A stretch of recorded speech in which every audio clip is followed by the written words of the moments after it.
Voilà, donc Éric Drahi, moi je suis médecin généraliste, je suis directeur des productions au Collège de la médecine générale. Mes liens d'intérêt, c'est aucun, sauf que j'ai fait aussi partie du comité d'orientation de la concertation citoyenne sur le dépistage du cancer du sein, et donc aussi très impliqué dans cette réflexion autour de... Allez, dépistage-prévention, hein, c'est ça le titre de ma communication. Quand on reprend ce que Marisol Touraine a dit après la concertation citoyenne, lorsqu'il s'agissait de définir une stratégie autour de la consultation ou de prévention, 25 ans, une consultation dédiée à la prévention de tous les cancers, avait-elle dit, pour sensibiliser à l'intérêt du dépistage, donc d'informer sur les modalités de dépistage ou de suivi selon les antécédents et les facteurs de risque de chacune, informer les femmes sur le dépistage du cancer du col de l'utérus. Donc l'âge de 25 ans avait été choisi particulièrement par rapport au début du dépistage du cancer du col.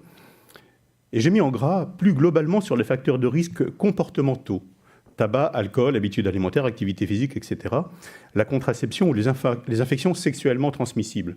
Donc on a suffisamment insisté tout à l'heure sur ces aspects comportementaux, mais je veux en remettre une couche. Donc 50 ans, une consultation dédiée à la prévention et organisant un suivi personnalisé. Donc à 25 ans, il n'y avait pas de suivi personnalisé et à 50 ans, il y en avait un. Donc on voit en fait que la question, c'est à qui s'adresse le dépistage et la prévention, globalement. Quand on regarde les choses, ça s'adresse à une personne qui n'est pas forcément malade. Hein, quand on est dans la prévention, et on reprendra tout à l'heure les définitions, la personne n'est pas malade, ce n'est pas un patient, c'est une personne. Donc non malade ou à un stade asymptomatique en prévention primaire.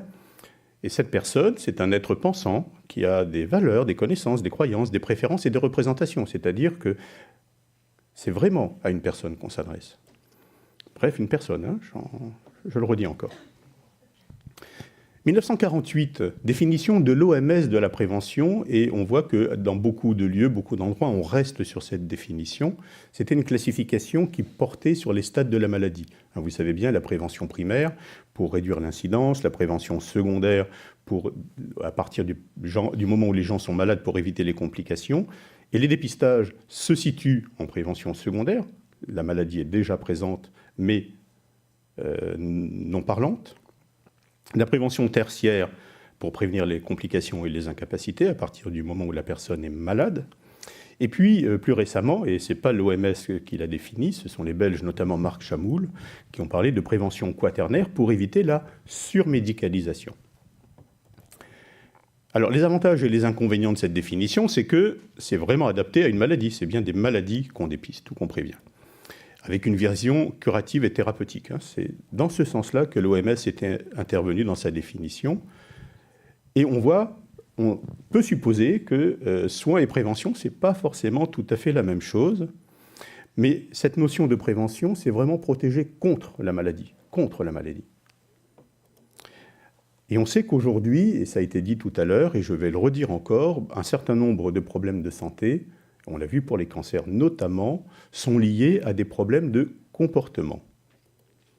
Quand on regarde, le Collège fait un travail sur le risque cardiovasculaire actuellement et sur la prévention du risque cardiovasculaire, on voit que parmi ces facteurs de risque, et tous ne sont pas présents, l'immense majorité sont liés à des comportements. L'immense majorité sont liés à des comportements, y compris donc le traitement de l'hypertension artérielle, prendre ses médicaments, manger salé par exemple.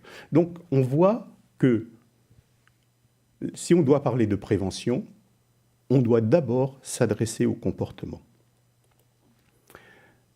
Un autre concept donc, autour de la prévention, c'était Gordon et San Marco qui ont défini différents types qu'on connaît aujourd'hui de la prévention.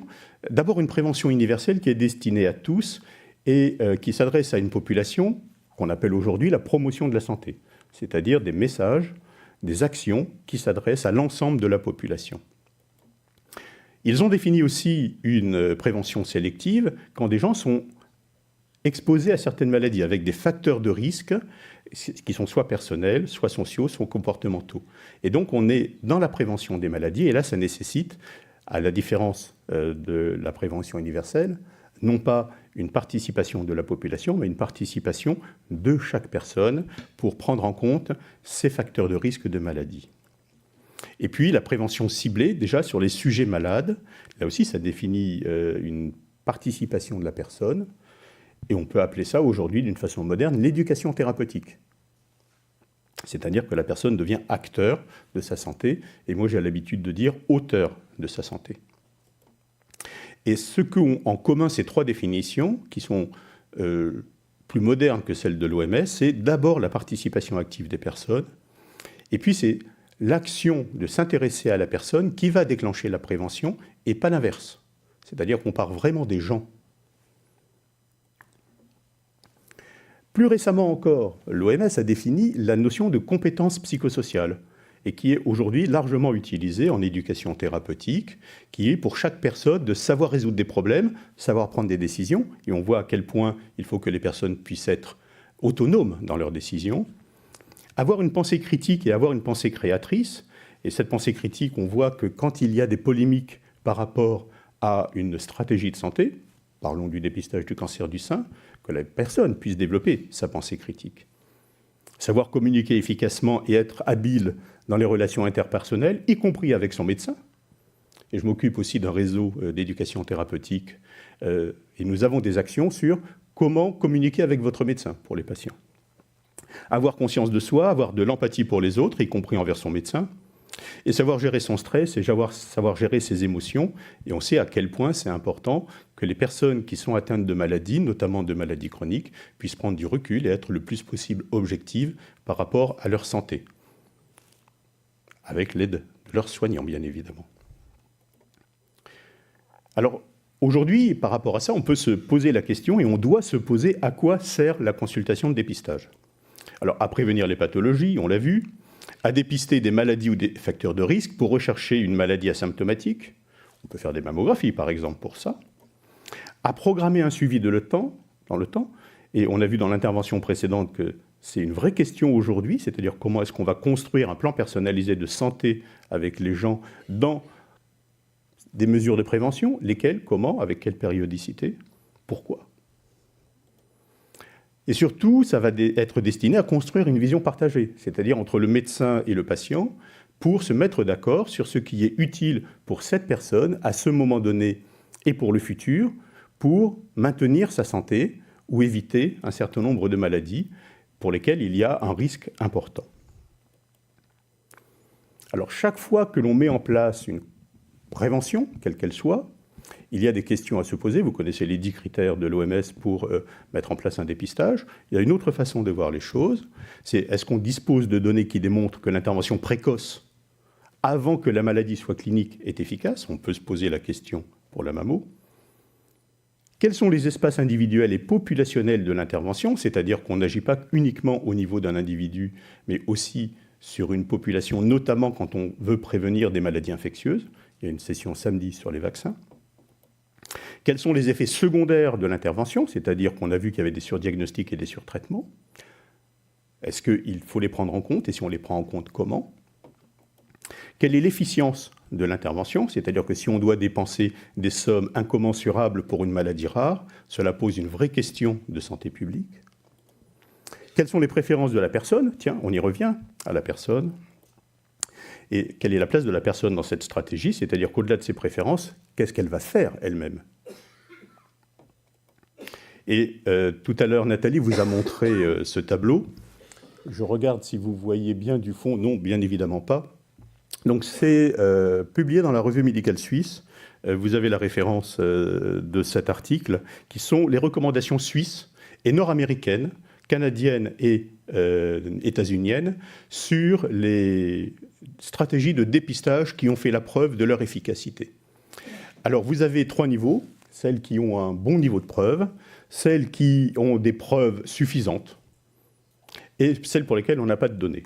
Et on voit que vous avez sans doute des difficultés à lire, mais que le tabac est ici, et vous avez ici l'ensemble des âges, donc, qui commencent à 18 ans, 25, et ça va jusqu'à 75 ans.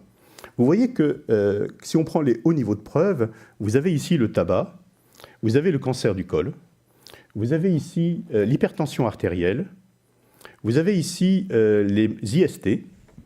Vous avez ici, un peu plus bas, je n'arrive pas à lire moi-même, les vaccins, voilà. Les vaccins qui ont fait la preuve de leur efficacité au niveau populationnel. Et pour les autres, les niveaux de preuve sont un peu inférieurs. Donc on voit que l'ensemble des mesures de prévention qui ont un haut niveau de preuve sont assez limitées. Globalement, il y a 13 actions de qualité de preuve élevée. Sur les cancers, c'est tabac, côlon, col. Sur le cardiovasculaire, c'est dyslipidémie, et on pourrait en parler d'ailleurs, et hypertension artérielle. Sur l'infectieux, chlamydia, HIV, syphilis, chez les populations à risque. Pour les vaccins, diphtérie, tétanos, coqueluche, rore, varicelle et grippe. Et 22 actions de niveau de preuve acceptable que l'on peut voir tout à l'heure, qui sont réparties sur toute la vie. Et quand on veut parler de consultation de prévention, Nathalie vous a parlé du rapport du Haut Comité de santé publique de 2009, qui n'a pas retrouvé dans la littérature, et la Cochrane a publié plus récemment une méta-analyse sur les consultations dédiées de prévention systématique, qui ne montre pas une diminution de la mortalité, mais avec une méthodologie des études qui ne permet pas véritablement de conclure. Par contre, on a la preuve que des actions individualisées diminuent la mortalité des maladies pour lesquelles je vous ai montré tout à l'heure les 13 actions. Et donc, ce qu'on sait aussi, c'est que les consultations dédiées de prévention n'entrent pas dans les pratiques des médecins généralistes, à la fois pour des raisons historiques, pour des raisons pratiques, pour des raisons organisationnelles. Et pourtant, on sait qu'aujourd'hui, un certain nombre de médecins sont accompagnés d'infirmières de prévention qui font, elles, des consultations dédiées. Alors, quand on reprend tout ça, et qu'on essaye de mettre ça dans un shaker pour s'en sortir, vous connaissez tous Stewart, l'approche centrée patient. C'est d'abord explorer la maladie, mais aussi l'expérience de la maladie vécue par le patient. C'est vraiment se tourner vers la personne pour la comprendre dans sa globalité, subjective, personnelle, psychosociale. C'est vraiment s'intéresser à elle et à sa vie. Et c'est se mettre d'accord aussi avec elle sur quel est le problème sur lequel on va travailler, quelles sont les solutions possibles et quel est le partage des responsabilités. C'est-à-dire qu'on a souvent vu la prévention et les dépistages comme vous recevez une convocation, vous allez faire l'examen et vous avez fait le job. Or, si on réfléchit non pas en termes de maladie mais en termes de comportement, on voit à quel point la personne doit être actrice. Et donc, on valorise la prévention et la promotion de la santé. Et Stewart ne parlait pas à l'époque d'éducation thérapeutique, mais c'est bien de ça dont il s'agit pour les maladies chroniques. Donc, c'est vraiment travailler sur cette relation médecin-patient. Et Stewart rajoute faire preuve de réalisme, parce que, bien évidemment, il faut s'adapter à chaque personne que l'on a devant soi.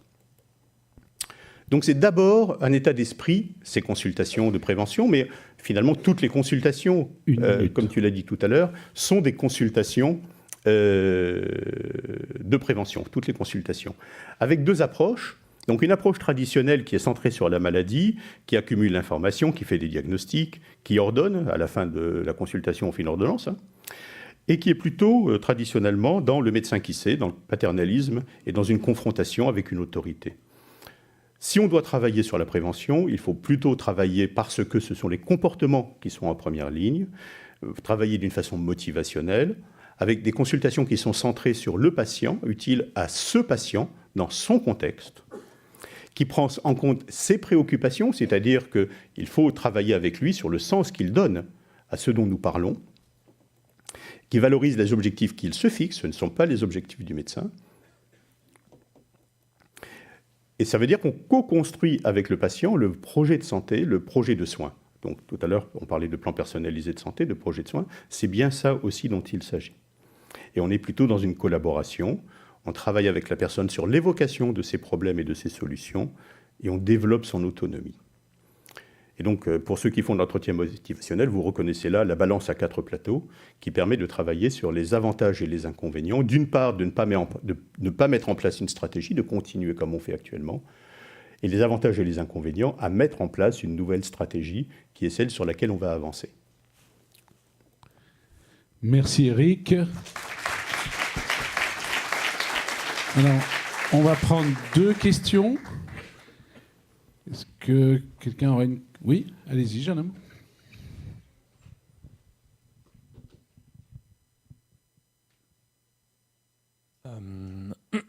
interne à Strasbourg encore.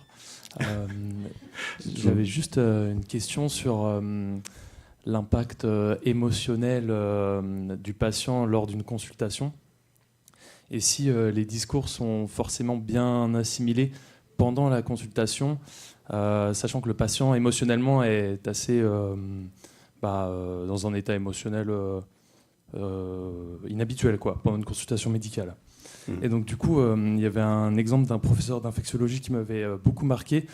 C'était quand est-ce qu'il faut faire de la prévention contre le VIH quand c'est un patient qui nous demande une sérologie VIH. Donc il avait dit, est-ce qu'on l'a fait lors de la première consultation de demande de sérologie ou est-ce qu'on l'a fait lors de l'annonce des résultats de la sérologie VIH. Et il avait dit qu'en gros, si on faisait la prévention avant que le patient fasse sa prise de sang, il allait cogiter après la consultation sur tous les facteurs de risque, sur toutes ces choses qu'on dit sur le VIH, alors que si on faisait la prévention pendant qu'on donne les résultats, le patient il va rien retenir parce que tout ce qu'il va retenir de la consultation, c'est qu'il est séronégatif ou séropositif. Donc voilà, c'était juste pour Merci savoir de votre question, Eric. Oui, alors c'est un débat intéressant, effectivement. Alors, dans le cancer, on parle de consultation d'annonce, vous savez. On parle aussi de consultation de pré-annonce, c'est-à-dire avant qu'il y ait un diagnostic, enfin un traitement plus exactement, qu'on suppose un diagnostic. Et moi, j'ai l'habitude, en médecine générale, de parler de consultation de pré-annonce, c'est-à-dire avant tout ça. Qu'est-ce qui se passe quand quelqu'un vient demander un test ou quand on propose un test ? On peut lui dire, vous faites le test et vous revenez me voir avec le résultat et on discutera du résultat. Ou on peut lui dire, qu'est-ce que vous savez de ce test ? À quoi il sert ? Et déjà, on aura une idée sur la façon dont la personne conçoit le problème de ce test. Et si le test est négatif, qu'est-ce que cela va faire pour vous ? On va commencer par le test négatif, en se méfiant du mot que négatif, parce que pour une personne, négatif, c'est péjoratif, et positif, c'est que c'est bien. Alors que dans le langage médical, c'est l'inverse. Donc déjà, on se rend compte qu'on a quelques distorsions. Donc, posez la question à la personne, et s'il n'y a rien dans le test, globalement, qu'est-ce que ça va changer pour vous ? Et s'il y a quelque chose dans le test, qu'est-ce que ça va changer pour vous ? Et donc là, on n'est déjà pas dans la consultation d'annonce, on est dans la consultation de pré-annonce, mais on est dans la modélisation avec la personne du sens qu'elle donne au test. Et une autre question, c'est pourquoi est-ce que vous demandez ce test ? Que craignez-vous ? Et là, on se retrouve à pouvoir travailler avec des gens qui sont pensants, qui peuvent réfléchir, et on va pouvoir travailler avec eux sur ces questions. Merci de ta réponse. On va s'arrêter là pour les questions parce que l'heure tourne et on est obligé de s'arrêter malheureusement parce que c'est un sujet extrêmement intéressant. On va conclure peut-être, on va passer la parole à Sandrine qui a une vision... qui a vu santé humaine et autres. Est-ce que vous pouvez conclure sur ce En tout cas, moi, ce que j'ai perçu de toute cette controverse et de la concertation citoyenne que donc j'ai vécue de l'intérieur, c'est cette demande des femmes, et franchement, elle était de l'ensemble des femmes qui étaient présentes, qui étaient de différentes catégories socio-professionnelles, c'était de recevoir de l'information. Elles ont été très étonnées de l'information qu'elles ont reçue et se sont dit qu'il y avait un gap entre ce qu'elles savaient en arrivant et ce qu'elles ont appris pendant la concertation. Et ce qu'elles ont exprimé, c'est ce désir d'être mieux informées. Alors vous allez me dire, mais vous-même, parfois, on a l'impression, et on l'a bien vu aujourd'hui, il y a tellement d'inconnus, d'incertitudes, qu'on peut se poser la question de temps en temps de finalement qu'est-ce qu'on peut dire. Et j'ai trouvé très intéressant l'intervention de notre collègue, c'est de dire aujourd'hui, à ce moment-là, dans l'état des connaissances, nous savons ça. Et ayons l'honnêteté de dire ce que l'on sait, ce que l'on ne sait pas, de dire, moi, je propose cette intervention-là parce que je pense qu'elle est bénéfique pour la population. Aujourd'hui, elle est proposée. Maintenant, elle a des limites, et les limites sont celles-ci. Et faites votre choix, et je suis là pour vous aider et essayer de décerner avec vous. Et la consultation de prévention qui a donc été demandée, enfin en tout cas pas exactement dans la forme, mais précisément dans celle qui a été proposée là, elle a ce but-là, c'est d'avoir peut-être, en tout cas de créer des moments où on aurait un peu plus de temps pour parler de ça, mais à vous aussi d'imaginer peut-être et de co-construire ces moments. Merci. Merci beaucoup. Merci de votre participation.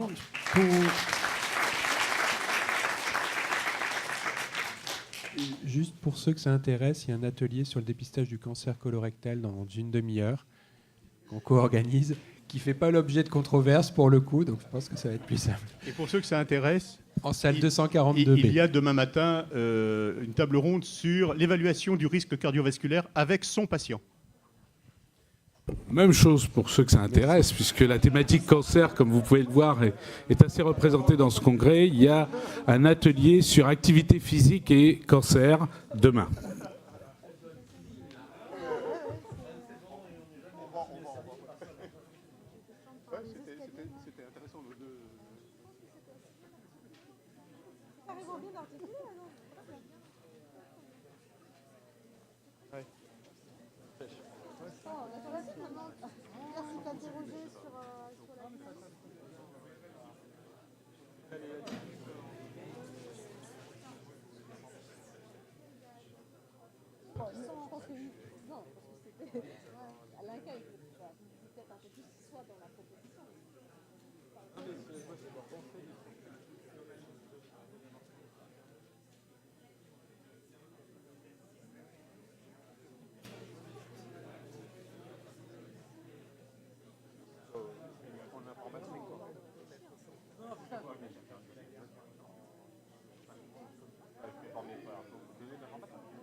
Merci d'être arrivé.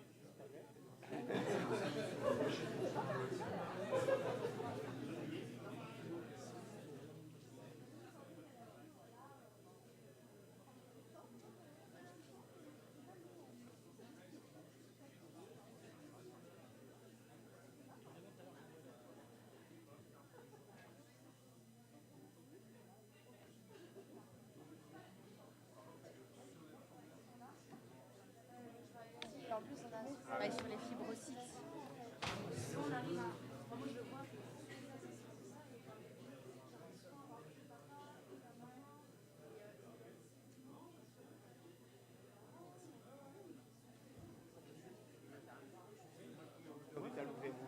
Voilà.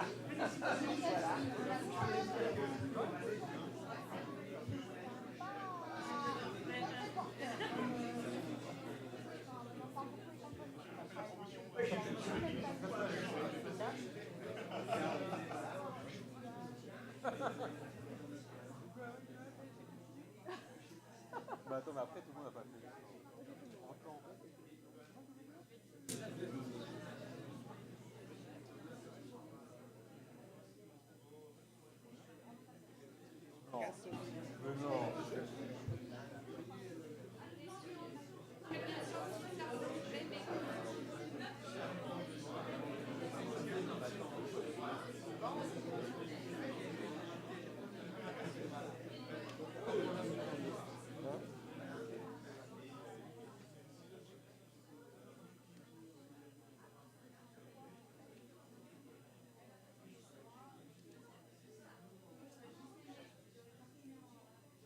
Ah, dans le plan de prévention là, il n'y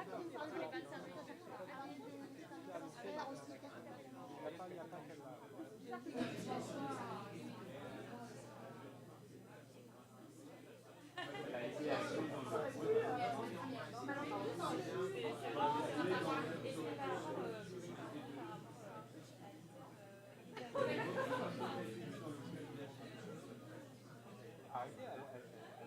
Trouver tout ça ici en France.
parler convaincu.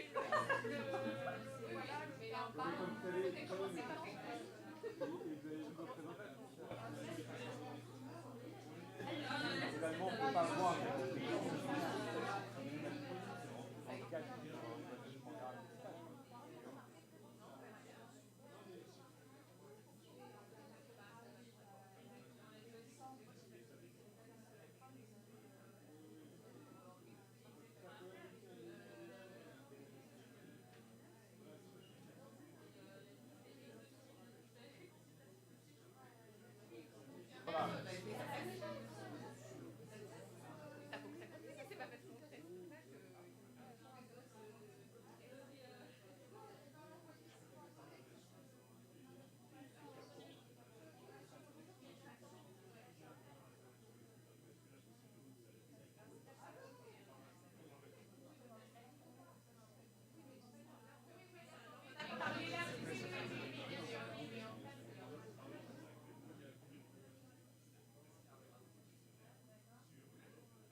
Les jeunes, pas pour les parents.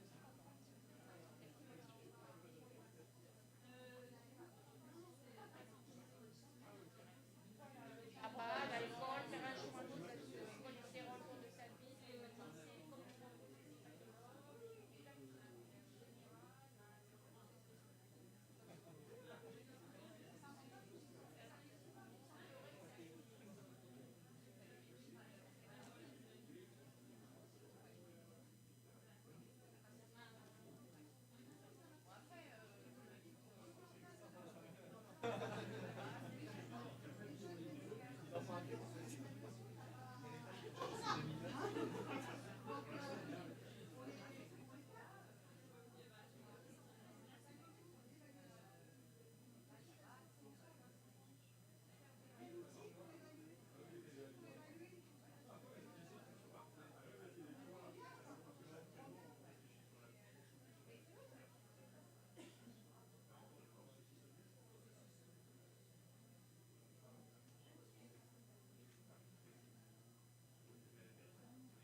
Faites tout en binôme, vous. ouais.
Ah